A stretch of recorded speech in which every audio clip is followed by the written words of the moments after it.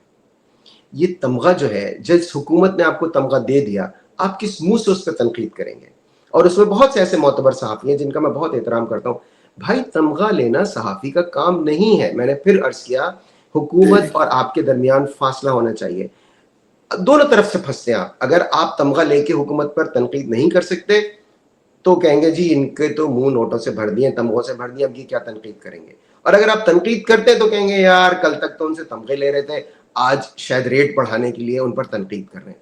تو اس طرح کے کم از کم جو معاملات ہیں ان سے اپنے آپ کو اگر آپ دور رکھیں تو ایک درمیانی راستہ اختیار کیا جا سکتا ہے. مگر اگین میں میسج کو شوگر کوٹ نہیں کروں گا, دشواریاں بالکل ہیں مگر ناممکن نہیں.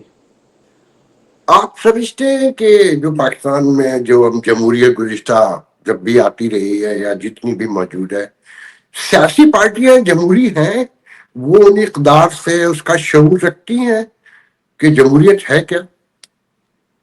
ایبسلیوٹلی ناٹ, نہیں بالکل بھی نہیں. دیکھیے پیپلز پارٹی اونچی دکان پھیکا پکوان, باتیں ان کی بڑی بڑی ہوں گی اور کام ان کے تمام غیر جمہوری. نون لیگ اور پی ٹی آئی کی تو آپ بات کیا ہی کریں گے, نون لیگ اور پی ٹی آئی کے تو خمیر میں ہی نہیں ہے. اس وقت عمران خان بالکل ذاتی طور پر اور ان کے جو ساتھی ہیں وہ ان کے ساتھ کھڑے ہیں, اس میں کوئی شبہ نہیں ہے, لیکن ایک خمیر ہوتا ہے جو وہ ان کے پیپلز پارٹی کی کم از کم خمیر میں تھا. انہوں نے جو 11 سال کی جدوجہد کی تھی ضیاء الحق کے مارشل لاء کے خلاف, اس کے بعد بھی ان کے رویے تھے. لیکن اب دیکھیے اس قدر مایوسی ہوتی ہے. جو ابھی یہ جو 26ویں آئینی ترمیم کی بات تھی, اس میں بلاول بھٹو صاحب نے کہا کہ ہم بروٹ فورس استعمال کریں گے. چلیں بلاول صاحب انگریزی زیادہ سمجھتے ہیں تو میں یہ عرض کروں گا, are you totally oblivious to the dangers brute force can cause? Zulfikar Ali Bhutto کو بروٹ فورس کا سامنا کرنا پڑا, بے نظیر بھٹو کو, اور وہ ایک دلیر آدمی مرتضیٰ بھٹو گھر کے سامنے اس کو گولیاں مار کے, دیٹ واز بروٹ فورس. آپ کو تو بہت محتاط ہونا چاہیے. You should never be using this phrase. میں ہرگز یہ نہیں کہہ رہا کہ آپ کا مقصد یہ تھا کہ آپ خدا نخواستہ کسی کے کو مارنے کی بات کر رہے تھے, لیکن دیکھیے بروٹ فورس کا مطلب یہ ہوتا ہے, آسان سے آسان الفاظ میں, جبر. ہر انسان کی جبر کی صلاحیت مختلف ہے. ایک بالکل میرے جیسا سنگل پسلی آدمی ہو وہ ایک حد تک ہی جبر کر سکتا ہے, کوئی بہت بڑا توانا باڈی بلڈر ہو وہ جبر زیادہ کر سکتا ہے. تو بھائی جن لوگوں کے پاس بندوق تھی, پورے ملک کی طاقت تھی, انہوں نے اپنے حساب سے جبر کیا. ذوالفقار علی بھٹو پہ جبر کیا, بے نظیر بھٹو پہ جبر کیا, آپ کے والد پہ جبر کیا, اور آپ کے ماموں پہ جبر کیا, اور آپ کہہ رہے ہیں کہ میں بروٹ فورس استعمال کروں گا. کون سی جمہوریت اجازت دیتی ہے بروٹ فورس کی؟ اور آپ علیہ اعلان کہہ رہے ہیں اور پیپلز پارٹی والے خاموش ہیں.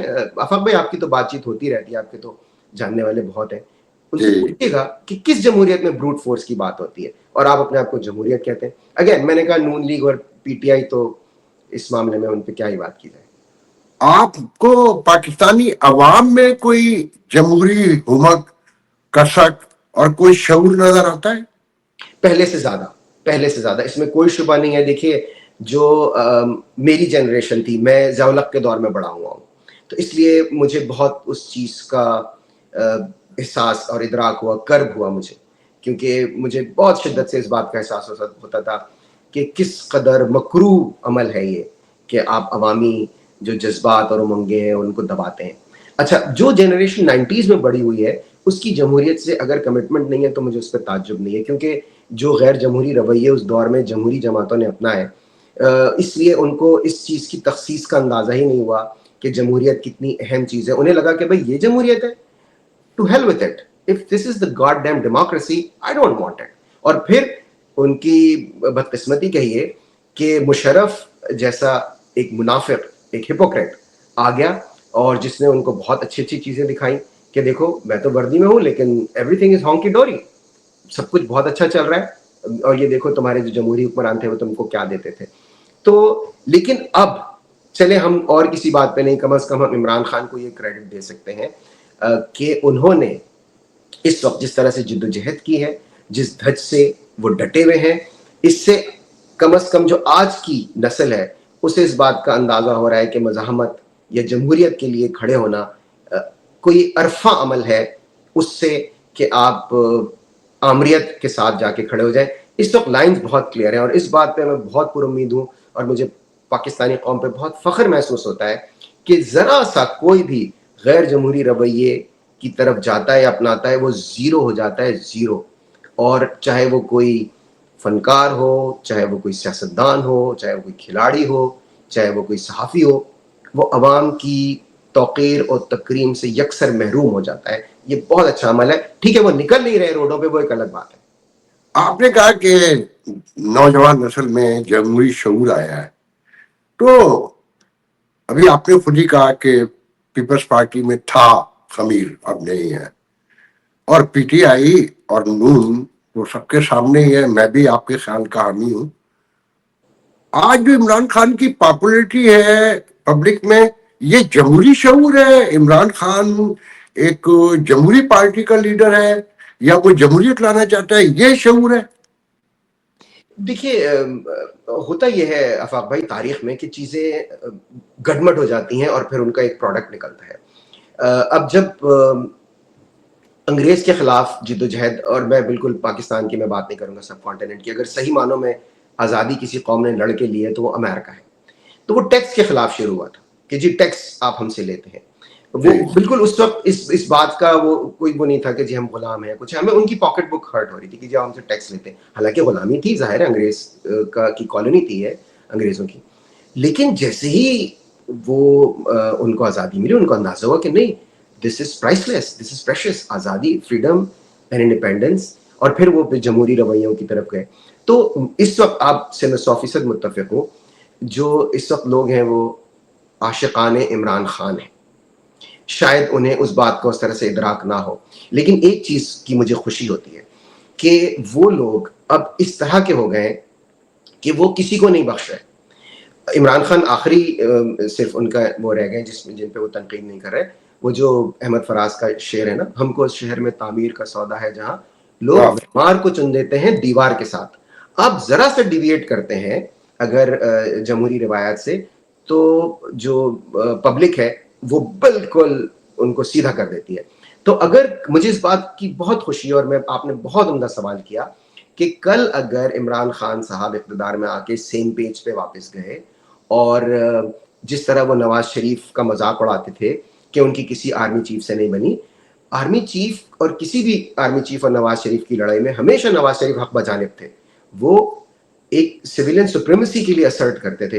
عمران خان کو ان کا مذاق نہیں اڑانا چاہیے تھا. اگر کل عمران خان نے آ کے وہ روش اپنائی, میری خوشگمانی ہو سکتی ہے, میرا حسن زن ہو سکتا ہے, مجھے لگتا ہے کہ اب جو پاکستانی قوم میں جس طرح کی آگاہی اور اویئرنیس پیدا ہو گئی ہے, they will hold his feet to the fire. Imran Khan کو بھی اسی طرح کی مزاحمت کا سامنا کرنا پڑے گا, یہ میرا خیال ہے. میں اس جرنلزم کے حوالے سے آپ سے آخری سوال کرتا ہوں, پھر ہم دوسرے ٹاپک پہ آتے ہیں. یہ جو پاکستان میں میڈیا آؤٹ لیٹس ہیں اور جو ان کے مالکان ہیں, سب ایک لائن میں ہیں, میں نام لے کے تو تنقید نہیں کرنا چاہتا, جو امریکہ جیسے ملک میں, واشنگٹن جیسے شہر میں, جہاں ایک پڑھے لکھے آدمی کو اگر $8,000 سے $10,000 نہ ملے تو وہ رہ ہی نہیں سکتا, وہاں وہ فری رپورٹر ڈھونڈتے ہیں. واجد سید جیسا رپورٹر تنخواہ نہ ملنے پر چھوڑ گیا آخر تنگ آ کر. آپ سمجھتے ہیں کہ ان مالکان کی موجودگی میں جو مفت امریکہ جیسے جہاں دنیا کی پالیٹکس ہوتی ہے, وہ ایسے رپورٹر تلاش کرتے ہیں جو کھائیں اور کمائیں اور کھلائیں, آپ سمجھتے ہیں کہ وہاں کوئی جرنلزم بہتر ہو سکتی ہے یا اس معاشرے کو کوئی فائدہ پہنچا سکتی ہے؟ دیکھیے آفاق بھائی, آپ کا تو حسن زن ہے. آپ نے چلے میں نام لے دیتا ہوں, میر شکیل الرحمان, انہوں نے بالکل برملا کہا. انہوں نے کہا بھائی میرا کاروبار ہے, صحافت ہوگی آپ کے لیے, میرے لیے کاروبار ہے. تو آپ بتائیے ایک کسی بھی فیکٹری اونر کو اگر کوئی ایسا سیلز ریپ مل جاتا ہے جو صرف اس صورت میں اس سے پیسے مانگے کہ اگر وہ اس کی $10,000 کی سیل کر کے دے, اس میں سے کہے کہ جی 2,000 یا 1,000 میرا ہے. تو جو ایک انڈسٹریلسٹ کی سوچ ہوگی وہی میڈیا مالکان کی ہے, اور انہوں نے چلے اس میں ہم کم از کم شکیل الرحمان کو یہ بینیفٹ تو دے سکتے ہیں کہ انہوں نے اس معاملے میں منافقت کا مظاہرہ نہیں کیا, انہوں نے کھل کے کہہ دیا, انہوں نے کہا جی میں تو کاروبار ہے میرا, صحافت ہوگی آپ کے لیے. رپورٹر کما کے بھی دیتا ہے آپ کے خیال میں؟ بالکل, دیکھیے رپورٹر خبر دیتا ہے تو چینل چلتا ہے, اخبار چلتا ہے. خبر دیتا ہے نا, وہ $10,000 تو لا کر نہیں دیتا نا. نہیں بالکل, اور یہ میں اس طرز عمل کی شدید ظاہر ہے میں اس کی مذمت کروں گا, کیونکہ میں تو آفاق بھائی خود ساری زندگی کچھ عرصہ اگر ہٹا دیں جو میں نے کسی اور سیکٹر میں کام کیا, صحافت کی ہی تنخواہ سے میرا تو ظاہر گزارا ہوا ہے. تو میں تو اس بات کی تائید میں صف اول میں شامل ہوں گا کہ صحافیوں کو تنخواہیں نہ دینا یا ان سے یہ توقع کرنا کہ وہ بغیر تنخواہ کے کام کریں گے انتہائی قابل مذمت عمل ہے. لیکن جو آپ نے مالکان کی بات کی, جب ان کا طرز فکر یہ ہوگا تو آپ اندازہ کیجئے کہ وہ کس طرح کی ایکسپلوئٹیشن ہوگی. اور اس میں دیکھیں ایک قابل افسوس بات یہ ہے کہ چند لوگ, لاکھوں میں کروڑوں میں تنخواہیں ہوتی ہیں ان کی, اور اسی اخبار میں کام کرنے والے جس بیچارے کی تنخواہ, ان کی 1 مہینے کی تنخواہ اس کی پوری سال کی تنخواہ کے برابر ہوگی, اسے 3 ماہ تنخواہ نہیں ملتی, وہ بھی نہیں آواز اٹھاتے.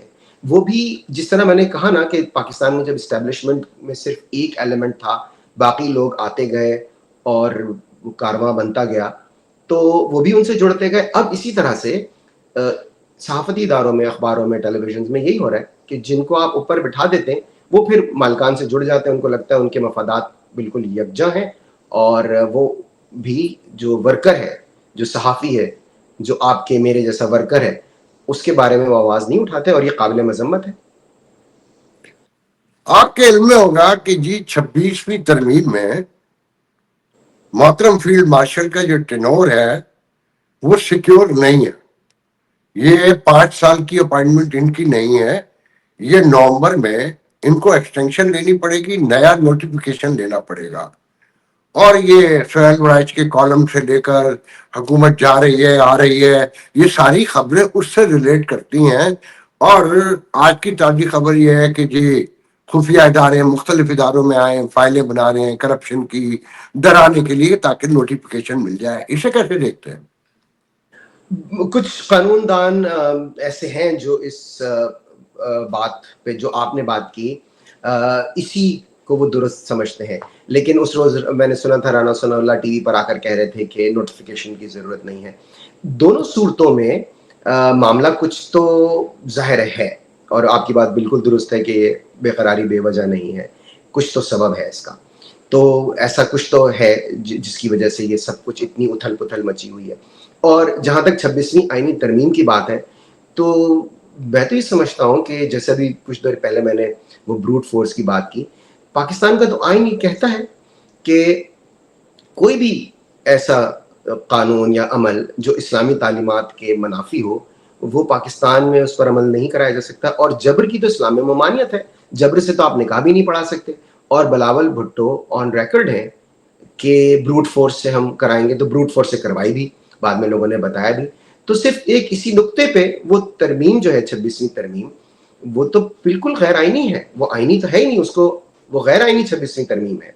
تو اس کے تحت جو بھی انتظام کر لیا جائے وہ تو پھر ریت کی دیوار کی طرح ثابت ہو سکتا ہے اگر صحیح طور پر اس کی اسکروٹنی ہو جائے. تو پہلے تو صاحب یہ طے ہو, کیا اس آئین پر کبھی جمہوری دور میں یا کسی بھی دور میں اس پر کبھی عمل ہوا ہے, اس کو کوئی امپورٹنس دی ہے, یا اپوزیشن میں جب جو آج حکومت میں جب یہ اپوزیشن میں ہوں گے تو ان کو آئین نظر آئے گا, اور فوج تو یہ کہتی ہے روز کہ ہم تو آئینی اپنا کردار ادا کر رہے ہیں, پولیٹیکل ہے, مطلب سب جھوٹ بولتے ہیں.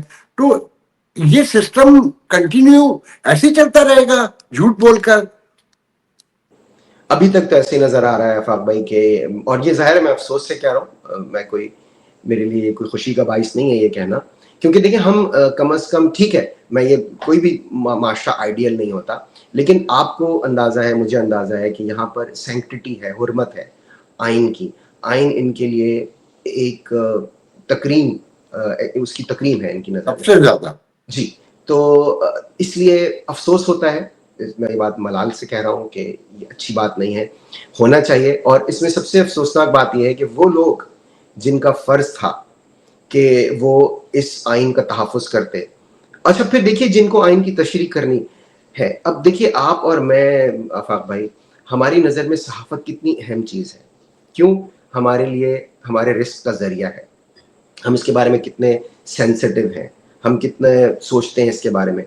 مجھے جوڈیشری سے اس حد تک مایوسی ہوتی ہے بھائی, آئین جو ہے نا آپ کی روزی کا, آپ کے بچوں کے رزق کا وسیلہ ہے.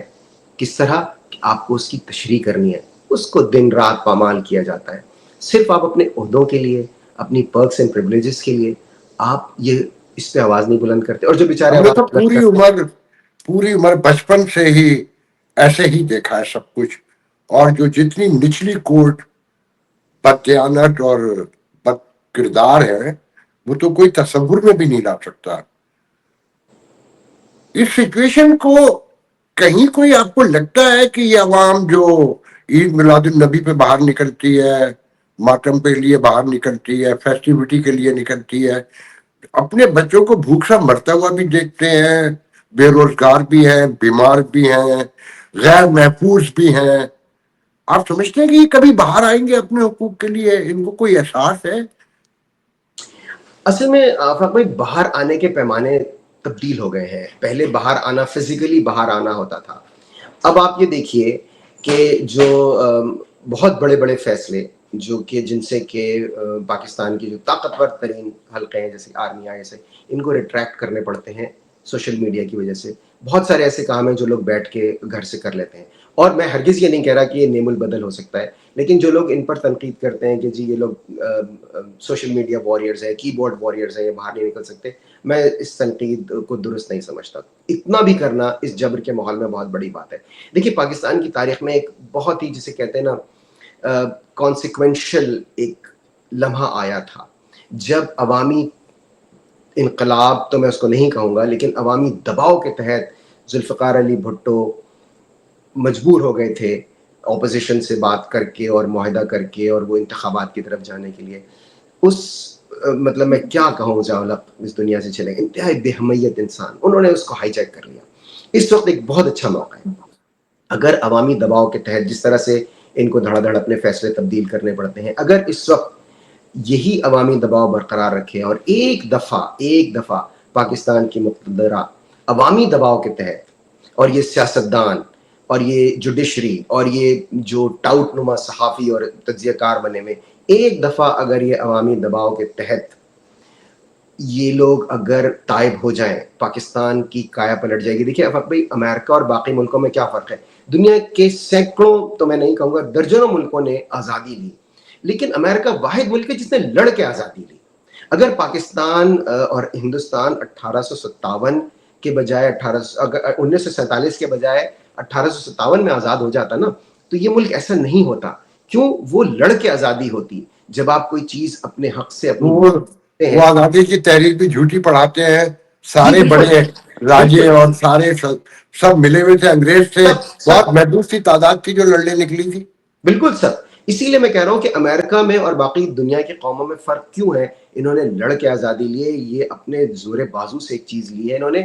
اسی لیے آپ یہ دیکھیے کہ جب آپ اس طرح سے کرتے ہیں تو آپ کا طرز عمل بالکل مختلف ہوتا ہے. اگر ایک دفعہ پاکستان کی قوم نے دباؤ ڈال کے اپنے حقوق کے لیے اپنی آواز اٹھا کے مقتدرہ کو مجبور کر دیا اس کے فیصلوں سے پیچھے ہٹنے میں, پاکستان کے لیے اگین یہ کوئی میرے پاس it's not a silver bullet, میں ہرگز یہ نہیں کہہ رہا اور نہ میں اس کا ماہر ہوں.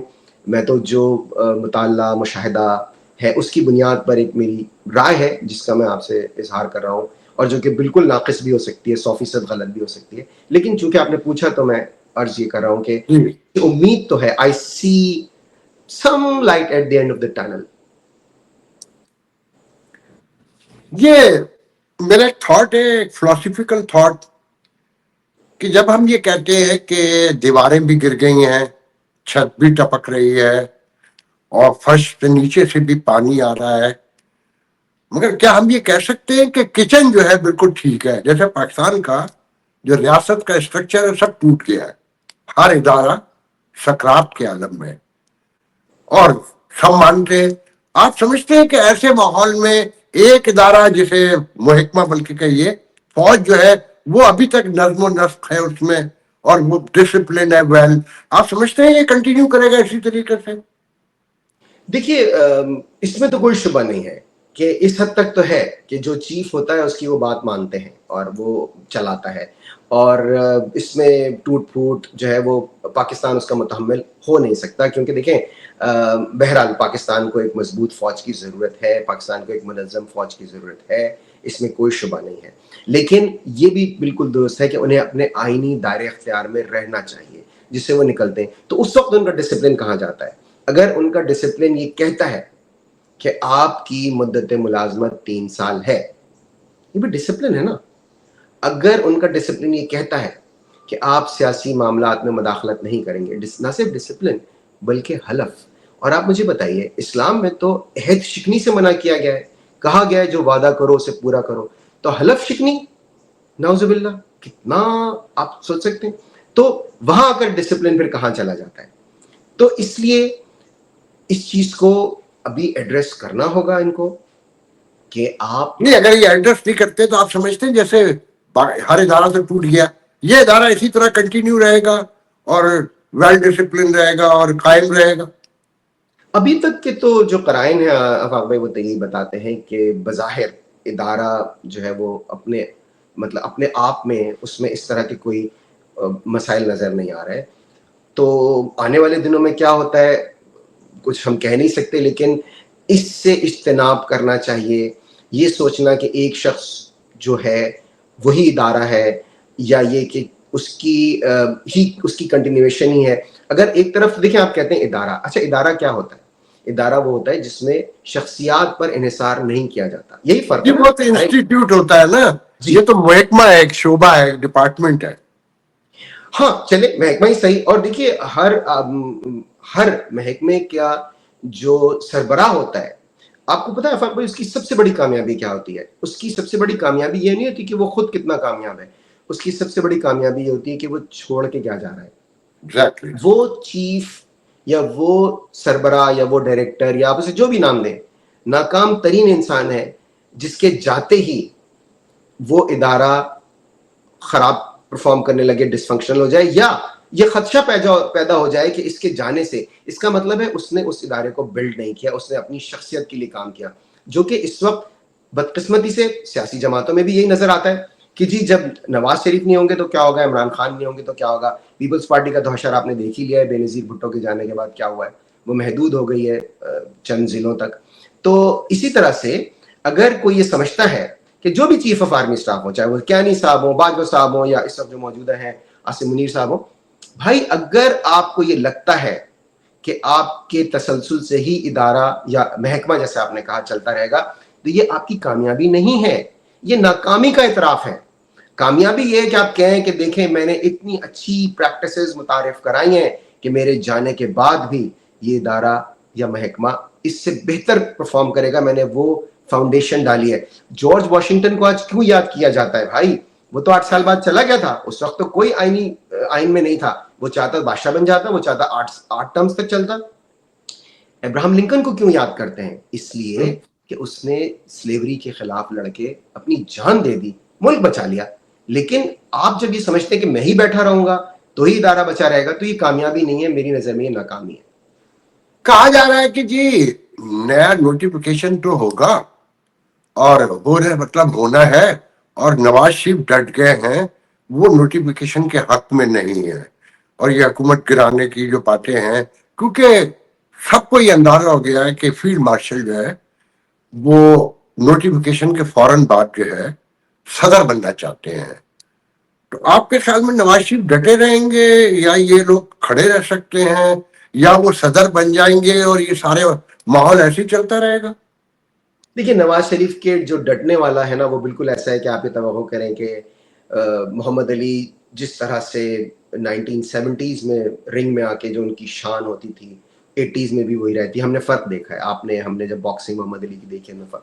نواز شریف جو آرمی کے سامنے ڈٹ جایا کرتے تھے, اور میں اس میں ان کی ستائش کرتا ہوں, کرنی چاہیے, آج وہ نواز شریف نہیں ہے, وہ عوامی تائید سے آری ہیں. آج وہ اپنی بیٹی کے ہاتھوں مجبور ہیں جسے چیف منسٹر رہنا ہے ہر حال میں. مجھے اتنا ملال ہوتا ہے. ارے بھائی مریم نواز، بلاول بھٹو، یہ آپ کی جد و جہد کرنے کی عمر ہے. کیا ہوگا اگر عمران خان آ بھی گیا، آپ کو جیل میں ڈال بھی دیا تو کیا ہوگا بھائی؟ آپ کو صدر، وزیر اعظم، وزیر اعلیٰ بننا ہے نا، تو یہ راستہ اس طرف سے ہی ہوگی گزرتا ہے. آپ کے والد نے بھی جیل کاٹی، بلاول صاحب آپ کی والدہ نے بھی جیل کاٹی، آپ کے نانا پھانسی چڑھ گئے. آپ لوگوں کو ابھی سے اتنی کمفرٹ نہ چاہیے کہ جی نہیں جد و جہد نہیں کرنی. تو نواز شریف صاحب اس نوٹیفیکیشن کی راہ میں رکاوٹ پہلی بات تو ڈالنے کے لیے ان کے پاس تو عوامی تائید نہیں ہے. ان پر عوام سے زیادہ اپنی بیٹی کا دباؤ ہوگا کہ جلد از جلد کیجئے تاکہ میری جو ہے وہ چیف منسٹرشپ میں کوئی فرق، کوئی خلل نہ آئے. اگر عاصم منیر صاحب، جو کہ میں بالکل یہ نہیں کہہ رہا کہ وہ کریں گے کیونکہ وہ صوم و صلات کے پابند ہیں، میں نے جیسے عرض کیا کہ حلف کی روگردانی کرنے کا کوئی آدمی نہیں سوچ سکتا. حلف جب آپ نے قرآن پہ اٹھایا ہو تو آپ اس سے روگردانی نہیں کرتے. مجھے توقع نہیں ہے کہ وہ اپنے حلف سے روگردانی کریں گے، لیکن مریم بی بی کرنے نہیں دیں گی نا نواز شریف کو، سٹینڈ لینے نہیں دیں گی. میں آخری سوال کرتا ہوں آپ سے. ایک طرف آپ کے سامنے اسٹیبلشمنٹ کا کردار ہے، ان کی گریڈ ہے، ان کا ایک تھاٹ پروسیس ہے، مائنڈ سیٹ ہے، اور ایک طرف یہ سیاسی پارٹیاں ہیں. آپ سمجھتے ہیں کہ ان دونوں کی موجودگی میں پاکستان میں کوئی بہتری پیدا ہو سکتی ہے؟ دیکھیے فرق بھائی، آپ کو جو بھی نتائج درکار ہوں اس کے لیے کاوشیں تو انہی حالات میں کی جاتی ہیں جو موجود ہوں. آپ ایک الگ سے ماحول کریٹ نہیں کر سکتے. ڈونلڈ رمسفیلڈ آپ کو یاد ہوگا یہاں امریکی وزیر دفاع تھے. ویسے تو خیر وہ کوئی ایسی فضول سی باتیں کرتے تھے، لیکن ایک بات انہوں نے کی تھی: you fight a war with the army you have, not with the army you want. تو اگر آپ کے پاس جو ہے وسائل، جو دستیاب حالات ہیں، آپ کی بات بالکل درست ہے، بہت ناموافق ہے، شکنجہ بہت مضبوط ہے، سیاسی جماعتیں بالکل جمہوری عمل سے ان کی کوئی کمٹمنٹ نہیں ہے، ایک سے دوسرا بازی لے جانے کی کاوش میں ہے کہ کس طرح سے وہ دوسرے کو نیچا دکھائے. جمہوریت کے لیے کسی کی کمٹمنٹ نہیں ہے، صرف اقتدار کا حصول ان کا منشا ہے، ان کی مرضی ہے.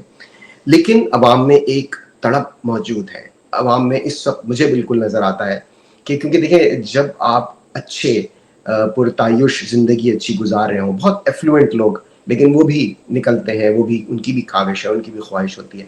تو مجھے لگتا ہے کہ کوئی فرق تو پڑے گا.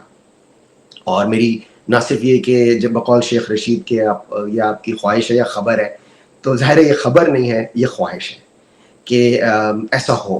اور مجھے اس کے امکانات اور اثرات نظر آتے ہیں. بنیادی طور پر صحافی کی کوئی خواہش تو نہیں ہوتی، لیکن وہ بات اگر خبر کی حد تک ہو، اگر حالات میں بہتری کی بات ہو تو خواہش کا اظہار کیا جا سکتا ہے. اور میں کسی ایک جماعت کے حق میں یا اس کے موافق آنے کی بات نہیں کر رہا، میں کسی ایک طبقے کی بات نہیں کر رہا، میں کسی ایک محکمے کی ادارے کی بات نہیں کر رہا، میں ملک کی عمومی صورتحال کی بات کر رہا ہوں. کیونکہ ہمارے سامنے یہ مثال موجود ہے، انہی معاشروں میں خوشحالی بھی آئی ہے، ترقی بھی آئی ہے، قانون کی حکمرانی بھی آئی ہے، جنہوں نے جمہوریت کو اپنایا ہے. تو اس لیے میں کہہ رہا ہوں کہ یہ میری خواہش ہے، یہ میری آپ سمجھتے ہیں کہ یہ فیلڈ مارشل کنٹینیو کرتے ہوئے نظر آتے ہیں، صدر بنتے ہوئے نظر آتے ہیں؟ یہ نظام کیسے دیکھتے ہیں؟ اینڈ یہ میں بالکل ایلیبریٹ کر دیں بس اس کو. دیکھیے اس وقت تو معاملات ان کے کنٹرول میں ہیں، اور ہم اگر دیکھیں یہ سوائے ان لوگوں کے، ان آرمی چیفز کے جنہوں نے مارشل لاء لگایا، اگر ہم ان کو اگر ہم کاؤنٹ نہ کریں تو جو آرمی چیفز صرف آرمی چیفز کی پوزیشن جن کے پاس تھی، حالیہ تاریخ میں دیکھ لیتے ہیں، جنرل باجوہ ہوں، جنرل راحیل شریف ہوں، ان سے پہلے جنرل جہانگیر کرامت ہوں، یا جنرل وحید کاکڑ ہوں، اتنا کنٹرول کسی بھی آرمی چیف کا معاملات پر نہیں تھا جتنا ان کا ہے. تو اس لحاظ سے ان کی پوزیشن تو جنرل عاصم منیر کی پوزیشن تو مستحکم ہے. اب لیکن وہی والی بات ہے کہ انسان کہیں نہ کہیں کوئی نہ کوئی ایسی غلطی تو کر بیٹھتا ہے. میری نظر میں ان کو اللہ نے بہت بہت اعلیٰ عرفہ مقام دیا کہ جو بھارت کے ساتھ جنگ ہوئی وہ بہت بڑی ان کے لیے ایک سعادت اور اعزاز کی بات تھی کہ اس میں سرخرو ہوئے. اس لیے میری تو یہ گزارش ہوگی اور کہ اداروں پر انحصار کیا جائے نہ کہ شخصیات پر، اور جتنا بھی جس کا جو دورانیہ ہے، چاہے وہ کوئی بھی ہو،